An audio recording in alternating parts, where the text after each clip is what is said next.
fully assembled with Phillips screws, so it's something I can take apart. And the reason why I take a part of it is simply because then it's easier for me to showcase the various components, especially the interior, which otherwise, even though this is a convertible, is often hidden away. So the interior is actually rather basic. The seats are well molded. The fortunate problem is that there's like quite loose, like as if they're hinged. I don't know whether this is a feature or deliberate. Center console has a little bit of detail. Dashboard is stuck up here. You can see there's a curve to it. And the steering wheel does actually rotate, but obviously it is not linked to the front wheel axle, for example. This whole thing is a little bit on the loose side.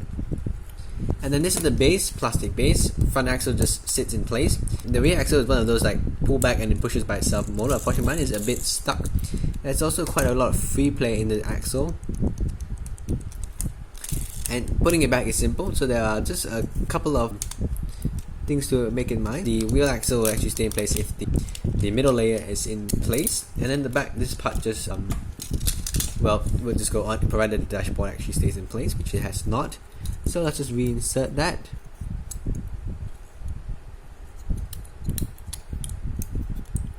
And this thing does have functioning doors, and you can see, I think there's no door cut. I think as you can see, it also is wants to be a gullwing door at times. It's not very well hinged, especially when the oh, it just has fallen out. When the body is not together, it's not very well hinged. So yeah, it relies on all the components to be in place for the model to function well. As you can see, it's not painted here, it's unpainted, and it's also unpainted here. So the parts that you don't see are left unpainted, sadly. Let's try putting this back. So I guess I have to remove the dashboard first. And removing the dashboard can come up with the windshield as well.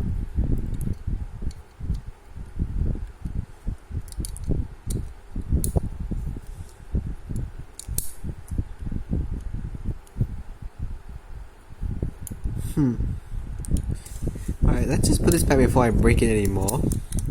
And so the windshield goes in, and then this goes in,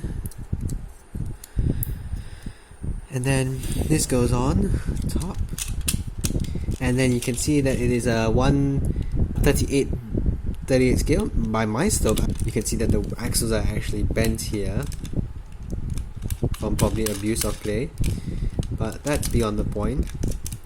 This toy has been well loved, and it's made in China, and I would presume these two are holes that would hold down this model when in the cardboard packaging, which I sadly do not own. So let's just screw this model back in.